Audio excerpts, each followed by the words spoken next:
అంగన్వాడీలోని విద్యార్థులకు పౌష్టికాహారం అందించాలని జిల్లా కలెక్టర్ అధికారులకు సూచించారు. గురువారం నర్సాపూర్ మండలంలోని అచ్చంపేట అంగన్వాడీ కేంద్రాన్ని ఆర్డీఓ తహసీల్దార్తో కలిసి జిల్లా కలెక్టర్ పరిశీలించారు. ఈ సందర్భంగా జిల్లా కలెక్టర్ మాట్లాడుతూ అంగన్వాడీ విద్యార్థులకు ప్రభుత్వ మెనూ ప్రకారం బలవర్ధకమైన సంపూర్ణ పౌష్టికాహారాన్ని అందించాలన్నారు. అంగన్వాడీలో పరిసరాలు పరిశుభ్రంగా ఉండాలన్నారు. తక్కువ బరువు, ఎత్తు తక్కువ ఉన్న పిల్లలపై ప్రత్యేక శ్రద్ధ వహించాలన్నారు. ఈ కార్యక్రమంలో సర్పంచ్ తులసమ్మ, అంగన్వాడీ సిబ్బంది తదితరులు పాల్గొన్నారు.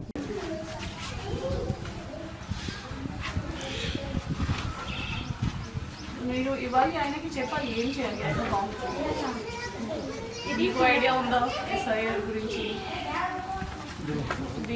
చెప్పారు. ఇప్పుడు పార్టీ నుంచి కూడా ఆర్డీఓ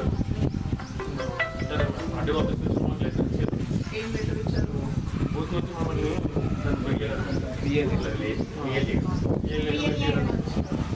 మీకు బిఎల్ఏగా పెట్టారా? మీరు బిఎల్ఏగా? మీకు ఐడియా ఉండాలి కదా. వాళ్ళు చెప్పేది ఏంటంటే మనకి ఇప్పుడు ఎవరెవరు ఇక్కడ ప్రజెంట్ ఉంటున్నారు, కొంతమంది మల్టీ యూజ్ చేస్తారు కదా మేడం. మోటార్ నుంచి ఇక్కడ వచ్చేసి తర్వాత మున్సిపల్ వచ్చేసి ఇక్కడ 2 చోట్ల 3 చోట్ల ఉన్నాయి, కట్ చేసి ఎవరైతే ప్రాపర్గా ఇక్కడే ఉంటున్నారో వాళ్ళకి చేయమని చెప్పేసి. అందరికీ నమస్కారం. ఈరోజు 25 నాడు రోజు మా తెలంగాణ రాష్ట్రంలో ఇది SIR process special intensive division start అయింది. సో దీంట్లో భాగంగా ఈరోజు నర్సాపూర్ నియోజకవర్గంలో ధన్యతాండ విజిట్ చేయడం జరిగింది. ఇక్కడ మన బిఏలో అన్ని ఫామ్స్ కలెక్ట్ చేసి మాకు ప్రీ ప్రింటెడ్ ఫామ్స్ వచ్చినాయి. ప్రజెంట్ ఉన్న ఓటర్ జాబితాలో ఉన్న ఓటర్స్ డీటెయిల్స్తో పాటు అది అందరికీ డిస్ట్రిబ్యూట్ చేసి కలెక్ట్ చేయడం జరుగుతుంది. సో ఈ ఎస్ఐఆర్ అనేది చాలా ఇంపార్టెంట్ ప్రాసెస్. మా బిఎల్ఏతో పాటు ప్రతి పొలిటికల్ పార్టీ తరఫు నుంచి ఒకటే బిఎల్ఏ నియమించడం జరిగింది.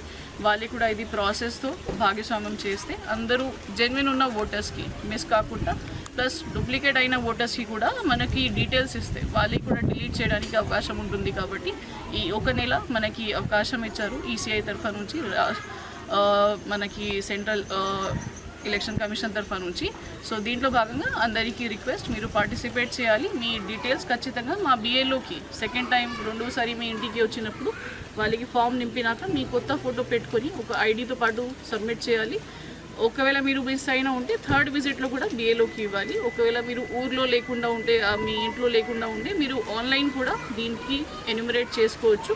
మీ ఎన్యూమరేషన్ ఫామ్ ఫిల్ చేసిన తర్వాత బిఏలో యాప్లో కనిపిస్తుంది. సో ఆ డీటెయిల్స్ కూడా ఫిల్ చేసి ఖచ్చితంగా బిఏలోకి సబ్మిట్ చేయాలి. ఈ యాక్టివిటీ మనకి 24 జూలై వరకు నడుస్తుంది. అప్పటి వరకు అన్ని డీటెయిల్స్ మనం వెరిఫై చేస్తున్నాము, అన్ని డీటెయిల్స్ మనం కలెక్ట్ చేస్తున్నాము. Thank you.